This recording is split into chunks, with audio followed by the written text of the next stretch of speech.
Assalamualaikum, halo semuanya. Kali ini saya akan menceritakan alur cerita novel yang berjudul Dewa Kekacauan. Jangan lupa teman-teman semua untuk like, komen, dan subscribe ya. Tanpa basa-basi lagi kita mulai ceritanya. Tidak ada yang bisa dikatakan dalam semalam. Keesokan harinya, kisah Putri Leng Qingqiu dari dinasti sebelumnya dan pemusnahan sisa-sisa sekte iblis barbar dengan cepat menyebar ke seluruh kekaisaran Yan Agung. Dikatakan bahwa setelah menerima kepala sisa-sisa dinasti sebelumnya, Yang Mulia Kaisar Kekaisaran Yan sangat gembira. Dekrit itu dikeluarkan di depan umum, menjadikan Li Longsing sebagai markis kelas 3, menghadiahkan 10.000 emas, dan menguasai kota Qingyun. Markis kerajaan Yan Agung dibagi menjadi duke, markis, bo, zi, dan mel. Setiap level dibagi menjadi 1, 2, 3 dan seterusnya. Li Longsing awalnya adalah hanya pangeran terbuang dari keluarga Li, tetapi tiba-tiba dia menjadi markis kelas 3 yang terkenal di kekaisaran, yang dapat dikatakan telah mencapai langit dalam satu langkah. Dan beberapa orang yang tertarik juga dengan cepat menyimpulkan dari masalah ini bahwa kekaisaran ingin menjadikan Li Longsing sebagai contoh dan meningkatkan upayanya untuk memusnahkan sisa-sisa dinasti sebelumnya. Pada saat yang sama, kekaisaran ingin menunjukkan sikapnya kepada semua orang, selama semua orang setia dan melayani kekaisaran, mereka akan dihargai atas jasa mereka. Nama Li Longsing menyebar ke seluruh kekaisaran seperti hembusan angin hanya dalam satu hari. Potensi naga terletak di jurang. Keputusan itu masih dalam perjalanan, dan beritanya sudah sampai ke kota Qingyun sebelumnya. Seluruh Li Mansion mengadakan karnaval, melihat Li Longsing lebih hormat dari sebelumnya. Dan semua keluarga dan sekte besar dan kecil di kota Qingyun juga mengirim orang untuk memberi selamat satu demi satu. Untuk sementara, seluruh Li Mansion penuh sesak. Hanya Li Longsing, orang yang terlibat, diam-diam tersenyum kecut. Dia tidak terlalu senang menjadi terkenal di seluruh kerajaan Yan Agung dalam sekejap. Lagi pula, apa yang datang dengan kehormatan besar mungkin akan menimbulkan masalah terus-menerus.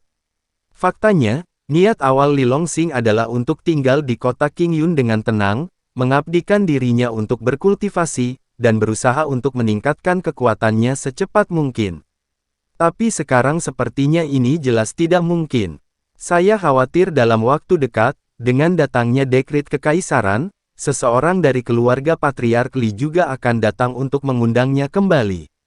Lagi pula, sebagai Poluhou yang terkenal, jika dia tinggal di kota Qingyun yang kecil dan mengambil alih cabang rumah Li, itu akan dilebih-lebihkan. Jika keluarga Li tidak mengingatnya, seseorang pasti akan ditusuk dari belakang dan dimarahi karena keluarga Li tidak dapat mentolerir bakat luar biasa. Sepertinya tidak akan banyak hari yang tenang mulai sekarang. Li Longsing menghela nafas, jika seseorang datang untuk memberikan hadiah lagi, biarlah yang lebih tua menerimanya. Dia sendiri diam-diam pergi dari pintu belakang Li Mansion dan pergi ke rumah wali kota. Tan Shaomo sedang memegang pisau dan tombak di halaman. Meski sudah tua, tapi keterampilan tombaknya menggelegar dan kuat. Melihat Li Longsing mendekat, Tan Shaomo segera meletakkan tombaknya di rak dan menyapanya. Haha, Xiao Li, kamu di sini, masuk dan duduklah. Tan Shaomo menyambut Li Longsing ke aula. Setelah para tamu dan tuan rumah duduk, Tan Shaomo segera tersenyum dan berkata, "Anakku, seluruh kekaisaran penuh dengan rumor tentangmu akhir-akhir ini, dan fakta bahwa kamu adalah seorang pengemis di kota Qingyun juga disebarkan oleh beberapa orang yang peduli. Dalam benak semua orang, Anda tiba-tiba menjadi perwakilan tipikal yang bangkit dari bawah. Tahukah Anda apa yang dikatakan semua orang saat mendidik anak-anak mereka sekarang?" Li Longsing menggelengkan kepalanya, "Aku tidak tahu." Tan Shaomo berkata dengan suara gemetar, "Untuk dilahirkan seperti semut, seseorang harus memiliki cita-cita yang besar, dan menjadi setipis kertas, seseorang harus memiliki hati yang pantang menyerah." Setelah cerita panjang, Tan Shaomo melanjutkan, terutama keluarga tingkat rendah dan pasukan sekte keluarga kecil, mereka sekarang telah menempatkan dua kalimat ini dianggap sebagai kutipan klasik untuk mendidik anak cucunya. Dikatakan bahkan jika kamu seorang pengemis kecil, masih ada harapan untuk terbang ke langit. Haha, Li Longsing mengangkat kepalanya dan tersenyum ketika mendengar itu. Sepertinya saya secara tidak langsung telah melakukan hal yang baik. Agaknya mulai sekarang, anak-anak yang tak terhitung jumlahnya dari keluarga miskin akan bangkit di seluruh kekaisaran. Setelah mengobrol sebentar, Li Longsing kembali ke topik lain. Kakek, di mana Qian? Aku ingin mengajaknya bermain. Dia mengerti bahwa waktunya hampir habis dia di kota Qingyun. Selagi dia masih punya waktu luang, dia ingin menghabiskan lebih banyak waktu dengan Tan Qian. Tan Xiaomo tersenyum dan berkata, Qian ada di kamar, cari dia sendiri. Li Longsing bangkit dan membungkuk, mengucapkan selamat tinggal dan pergi. Hei, selagi kalian berdua masih punya waktu, habiskanlah waktu bersama. Tan Xiaomo memandangi kepergian Li Longsing. Dia telah menerima kabar bahwa slip giok telah dikirimkan ke kakak laki-lakinya. Agaknya, Pulau Dewa Laut akan segera merespon. Pada saat itu, 9 dari 10, Pulau Dewa Laut akan mengirim orang untuk membawa Tan Qian pergi untuk pelatihan. Wilayah Utara, salah satu dari 5 wilayah utama Kekaisaran Yan Agung. Kelima wilayah ini adalah wilayah Timur, wilayah Selatan, wilayah Barat, wilayah Utara, dan wilayah Tengah di mana ibu kota Kekaisaran berada. Medan di wilayah utara berbahaya, dan ini adalah jalur pertama yang bersaing dengan banyak negara kepulauan seberang laut. Di Laut Utara yang berdekatan dengan wilayah utara, kekuatan terbesar adalah Pulau Dewa Laut. Selain Pulau Dewa Laut, ada banyak negara pulau dengan ukuran berbeda. Banyak dari negara pulau ini secara diam-diam terikat dengan Pulau Dewa Laut. Alasan mengapa Zhao Tianba, Raja Zhenbei, dapat diberikan gelar Markis dan Perdana Menteri, menjadi Raja Zhenbei yang bergengsi. Justru karena dia telah melakukan eksploitasi militer yang hebat setelah tiba di wilayah utara, dan telah menangkis serangan negara pulau yang bermusuhan beberapa kali. Bahkan sesekali, dia memimpin pasukan besar untuk bertempur langsung di seberang lautan, menghancurkan beberapa negara pulau kecil. Di wilayah utara ini, Zhao Tianba sekarang sangat kuat. 5 penguasa kota di bawah komandonya semuanya adalah orang kepercayaan dan jenderal yang dicintainya. Istana Zhenbei, Zhao Tianba duduk di kursi utama, wajahnya pucat pasi, seburuk dia memakan tikus mati. Matanya menyemburkan api, dan tinjunya terkepal. Semua ini karena dekrit kekaisaran di hadapannya. Keputusannya adalah bahwa keluarga kerajaan dari kerajaan Yan Agung mengirim orang ke sini untuk mengumumkan, dan mempublikasikan pencapaian Li Longsing secara detail. Dan biarkan Zhao Tianba, Raja Zhenbei, melatih Li Longsing, seorang junior, dan menjelaskan pada saat yang sama, biarkan Raja Zhenbei menjadikan Li Longsing sebagai panutan, dan dengan penuh semangat mempublikasikan perbuatan mulianya. Beritahu semua orang di wilayah utara bahwa selama mereka setia kepada kekaisaran, kekaisaran tidak akan pernah memperlakukan mereka dengan buruk, tetapi akan memberi mereka hadiah yang besar.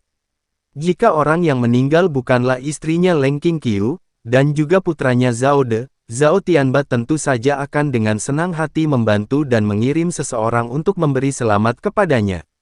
Tapi sekarang, setiap kata dan setiap kalimat dalam keputusan kekaisaran seperti menusuk hati Zhao Tianba seperti jarum. Baik istri maupun putranya terbunuh, jadi kaisar ingin melatih Li Longsing sendiri. Terlalu banyak penipuan. Zhao Tianba tiba-tiba bangkit, membuka mulutnya dan meraung seperti binatang buas. Dia mengangkat tangan kanannya dan menamparnya dengan keras. Boom! Meja di sebelahnya langsung terkoyak, berubah menjadi puing-puing dan debu. Li Longsing, kau bajingan kecil, beraninya kau membunuh istri dan anakku. Aku, Zhao Tianba, bersumpah ke langit, jika aku tidak akan membunuhmu dalam kehidupan ini, aku bersumpah untuk tidak menjadi manusia. Ayo, suara itu jatuh, dan sosok tirani melangkah ke aula satu demi satu. Semuanya adalah jenderal terkemuka di bawah komandonya. Roh jahat itu mengerikan, berdarah besi, dan kejam. Panggil tentara dan kuda, aku ingin pergi ke kota Qingyun secara pribadi, dan memberi selamat kepada Li Longsing. Zhao Tianba menggertakkan giginya. Kita pergi ke perayaan, nadanya ditekankan. Ya, tuanku. Para jenderal diperintahkan untuk berbalik dan segera pergi. Tiba-tiba, batalion Kompi Tanduk, pasukan dari ratusan pertempuran di bawah Raja Zenbei, mulai bergerak. Pada hari ini, semua orang melihat Raja Zenbei berperang secara langsung, memimpin puluhan ribu pasukan berdarah besi, langsung menuju ke kota Qingyun. Bendera berkibar, dan suara tentara mengaum. Puluhan ribu pasukan berdarah besi mendekati kota Qingyun. Ketika semua orang di sepanjang jalan melihatnya, mereka semua mundur dan menundukkan kepala. Meskipun Zhao Tianba berbahaya, licik, dan kejam, dia telah membantu kekaisaran mempertahankan wilayah utara dan mencegah negara pulau menyerang. Oleh karena itu, orang biasa memberinya pujian dan kritik yang berbeda. Ketika mereka melihatnya, mereka semua berlutut dan bersujud seperti tikus melihat kucing. Tidak lama setelah tentara berangkat, tiba-tiba terdengar suara tapak besi di belakang mereka. Datang dalam sekali perjalanan. Lapor. Ksatria di atas kuda berteriak keras sebelum dia mendekat. Berhenti. Zhao Tianba melambaikan tangannya, memberi isyarat kepada tentara untuk berhenti bergerak. Setelah mendekat, ksatria itu dengan cepat turun dan berlutut di tanah. Ada apa? Zhao Tianba bertanya dengan suara bergetar, menatap ksatria berdebu di kakinya. Ksatria itu buru-buru menjawab dengan keras, "Yang mulia, ada yang salah. 15 negara pulau di Laut Utara tiba-tiba menyatakan perang terhadap kita pada saat bersamaan. Silakan Anda pergi ke garis depan segera untuk membahas rencana bertahan melawan musuh." Kulit Zhao Tianba berubah drastis. Apa? 15 negara pulau menyatakan perang terhadap saya pada saat yang sama. Kapan ini terjadi? Sialan. Zhao Tianba sangat marah, dan menamparkan dengan telapak tangannya.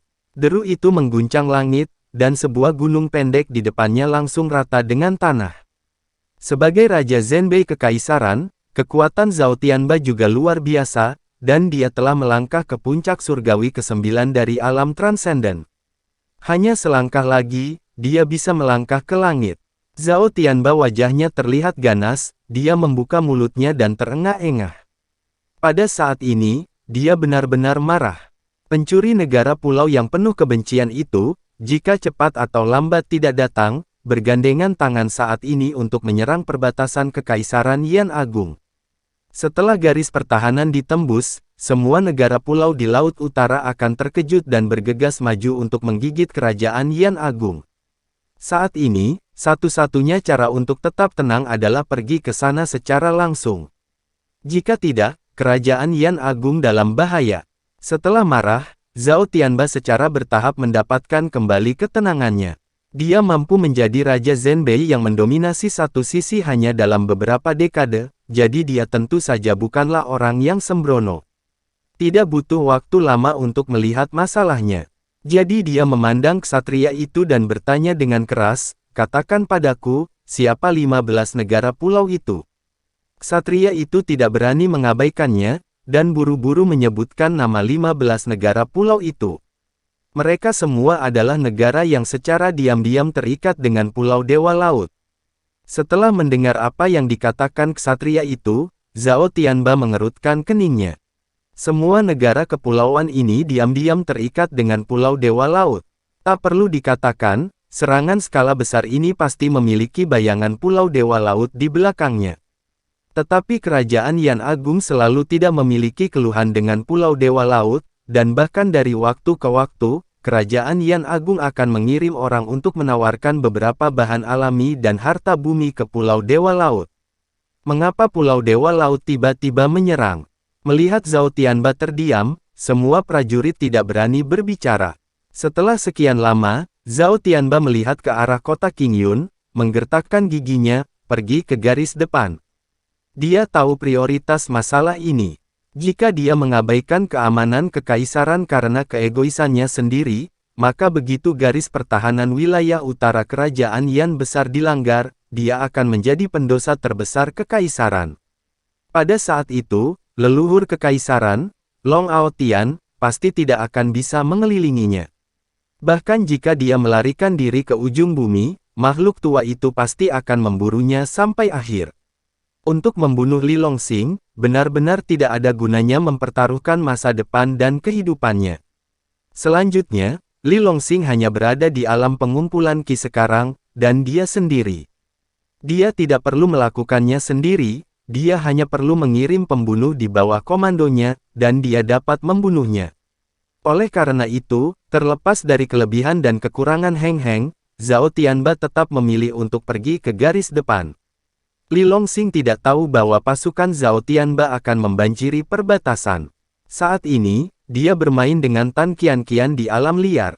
Baru setelah matahari terbenam keduanya kembali ke rumah dengan gembira. Hari kedua, Chen Xi, keputusan itu tiba. Yang mengejutkan Li Longxing, utusan kekaisaran yang datang untuk menyatakan dekrit itu sebenarnya adalah sesepuh keluarga Li. Jika dihitung menurut senioritas, Li Huili yang lebih tua ini masih sepupu jauh dari Li Longxing. Setelah menyerahkan dekrit kekaisaran untuk memberi penghargaan kepada Polu Hou, Li Huili segera berkata sambil tersenyum, "Keponakan, kamu sekarang menjadi selebritas di kekaisaran, selamat." Patriark itu harus dipercayakan dengan tanggung jawab yang berat. Li Longxing menghela nafas diam-diam. Dia tidak ingin kembali sekarang.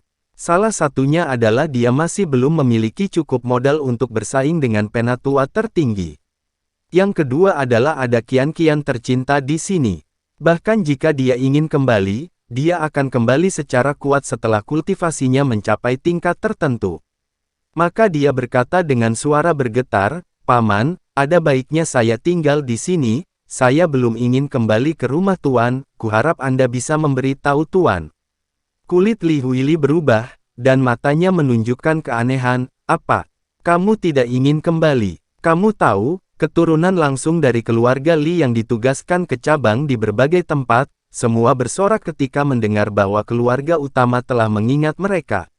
Lagi pula, hanya dengan kembali ke rumah tuannya dia dapat menikmati kehormatan yang pantas dia terima dan mendapatkan sumber daya yang cukup untuk latihan." Selama bertahun-tahun, Li Longxing adalah orang pertama yang tidak ingin kembali. Mungkinkah anak ini sudah lama berada di kota Qingyun, dan pikirannya sangat bodoh? Li Huili diam-diam muntah di dalam hatinya. Dia membujuk dengan sungguh-sungguh, "Keponakan, kamu harus tahu bahwa hanya ketika kamu kembali ke rumah master kamu dapat menikmati perlakuan dari seorang murid keluarga sejati. Apakah kamu benar-benar tidak memikirkannya?" Li Longxing berkata dengan suara gemetar, "Jangan pikirkan itu, saya pikir lebih baik tinggal di sini." Li Huili mengangguk, "Baiklah kalau begitu, saya akan melaporkan pendapat Anda kepada Patriark, tapi saya tidak tahu bagaimana Patriark akan membuat keputusan." "Terima kasih Paman Tang." "Haha, sama-sama, ini yang harus saya lakukan," kata Li Huili, berdiri, mengucapkan selamat tinggal dan pergi. Panggilan akhirnya pergi. Li Longxing diam-diam menghela nafas panjang. Tampaknya setelah menjadi Marquis of Polu, memang banyak manfaatnya. Jika sama seperti sebelumnya, begitu dia tidak mematuhi perintah Patriark, dia akan langsung ditangkap dan diserahkan untuk ditangani. Sama seperti Li Bo terakhir kali. Namun kini, dengan naiknya status, kepala keluarga Li harus mempertimbangkan dengan hati-hati bagaimana memperlakukannya. Setidaknya, dia tidak berani memperlakukan mereka secara brutal seperti sebelumnya, dan langsung menangkap mereka. "Karena Tuan tidak memaksaku untuk kembali sekarang, maka aku akan memanfaatkan waktu ini untuk berlatih keras." Li Longxing berkata pada dirinya sendiri, dengan cepat memasuki ruang rahasia, dan berlatih dalam pengasingan. Dia mengerti jika lain kali keluarga Tuan mengirim seseorang, akan sulit baginya untuk menolak mentah-mentah. Lagi pula, bahkan jika Anda menjadi Polu Hou, dia masih harus memberikan muka kepada Patriark. Jika dia membantah permintaan Patriark berulang kali, maka situasinya mungkin akan sangat memalukan. 3 hari kemudian, Li Longxing meninggalkan ruang rahasia dengan semangat yang baik. Setelah beberapa hari kerja keras ini, kekuatannya telah meningkat kembali, dan dia telah melangkah ke tingkat ke-8 dari alam pengumpulan Qi. Inilah kengerian Tianlingen. Bahkan pada tingkat tinggi alam pengumpulan Qi, seseorang dapat naik ke tingkat yang lebih rendah dalam 3 hari. Tetapi kemudian, Li Longxing menemukan bahwa kecepatan kemajuan semakin lambat. Khususnya untuk naik ke tingkat ke-9 alam pengumpulan Qi, energi yang dibutuhkan beberapa kali lipat dari tingkat ke-8 alam Xiantian. Karena tidak ada harapan untuk maju dalam waktu singkat, Li Longxing tidak memaksanya. Di jalan kultivasi, kita juga harus memperhatikan relaksasi dan pengendalian diri. Jika Anda terus mundur dan berkultivasi dengan keras, Anda akan dengan mudah jatuh ke jalan buntu, atau bahkan menjadi gila. Li Longxing tidak mau menjadi orang gila yang hanya tahu cara berkultivasi. Ketika dia datang ke aula utama, Li Longxing memerintahkan gadis pelayan untuk membawa pena, tinta, kertas, dan batu tinta, dan dengan sapuan kuas, dia menulis surat cerai. Surat cerai ini untuk Liu Yanran. Pelacur itu menyukai kesombongan dan tidak mematuhi moral wanita. Dia sudah berhubungan dengan pangeran ketiga, dan dia tidak bisa memilikinya lagi apapun yang terjadi. Hari ini, biarkan semuanya benar-benar rusak. Li Longxing menyimpan surat cerai dan meninggalkan mansion. Di luar kota Qingyun, resor musim panas keluarga Liu.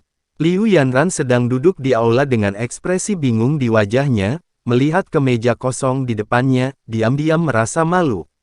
Apalagi dengan kabar Li Longxing menjadi Poluhou, Liu Yanran hampir menyesalinya. Jika dia tahu bahwa pangeran ketiga sangat tidak dapat diandalkan, dia tidak akan pernah menyerah pada kebejatan dan naik ke cabang tinggi lainnya. Liu Yanran menggertakkan giginya dengan kebencian saat memikirkan pangeran ketiga. Pada awalnya, pangeran itu bahkan berbicara dengan manis padanya, mengatakan bahwa begitu dia menjadi kaisar kerajaan Yan besar di masa depan, dia pasti akan menjadikannya ratu, dan dia akan menjadi ibu dunia dan menikmati kehormatan. Namun, setelah insiden dengan Sekte Iblis terakhir kali, dia benar-benar melihat sosok sebenarnya dari pangeran ketiga. Ketika semuanya baik-baik saja, pangeran ketiga cukup normal, tetapi begitu sesuatu terjadi, pria itu bukan lagi laki-laki yang dikenalnya, dan beberapa kesalahan dilemparkan padanya. Setelah kembali dari pegunungan Hengduan, pangeran sampah itu sebenarnya ingin berteman dengannya, tetapi Liu Yanran secara alami menolak untuk setuju. Tak disangka, karena kejadian tersebut, ia kembali dipukuli oleh pangeran ketiga. Sampai saat ini, luka dalamnya belum sembuh, dan organ dalamnya masih sakit dari waktu ke waktu. Karena itu, dia tidak kembali ke rumah kekaisaran Liu, tetapi tinggal di sini untuk memulihkan dan menyembuhkan luka-lukanya. Hei, Liu Yanran menghela nafas secara diam-diam, menangis tanpa suara. Dia benar-benar menyesalinya. Jika saya tidak mengambil jalan yang salah, saya pasti akan tetap bersama Li Longxing saat ini dan menikmati segala macam bantuan. Pada saat ini, seorang gadis pelayan bergegas ke aula dan berkata dengan keras, "Nona, Tuan Li ada di sini." "Tuan Li yang mana?" Liu Yanran terkejut. Keluarga Li di kota Qingyun bukan dari keluarga yang sama, jadi Liu Yanran tidak langsung memikirkan Li Longxing. Lagi pula, terakhir kali Li Longxing sangat dipermalukan olehnya oleh pangeran ketiga di sini, saya khawatir dia tidak akan pernah datang lagi. Gadis pelayan itu menjelaskan, "Tuan Li Longxing." "Apa, itu dia?" Mata Liu Yanran tiba-tiba berbinar. Saya berpikir dalam hati, mungkinkah dia masih memiliki kasih sayang yang lebih untuk saya? Bagaimanapun, keduanya tumbuh sebagai kekasih masa kecil, dan Li Longxing selalu merawatnya dengan sangat hati-hati. Mungkin, Li Longxing ada di sini untuk mengambil inisiatif untuk kembali bersama kali ini. Karena itu, maka saya harus memanfaatkan kesempatan ini.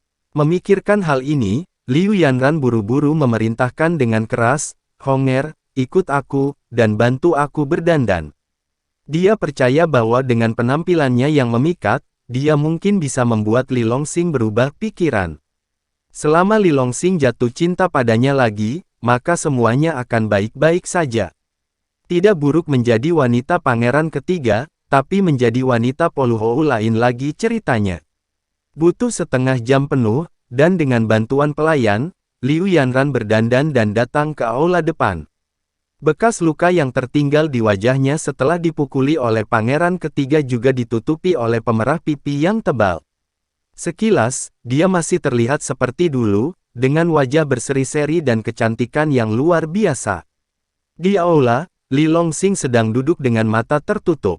Liu Yanran tersenyum, dan berjalan mendekat. Kakak Li, apakah kamu di sini? Li Longxing membuka matanya, mengangkat kepalanya dan meliriknya dengan dingin. Jantung Liu Yanran berdetak kencang, dan dia dengan cepat membungkuk dalam-dalam. Kakak Li, maaf, aku salah terakhir kali, dan aku harap kamu bisa memaafkanku. Memaafkanmu? Li Longxing tiba-tiba berdiri dan menatap Liu Yanran dan berkata, apakah menurutmu aku bisa memaafkanmu hanya dengan permintaan maaf semudah itu?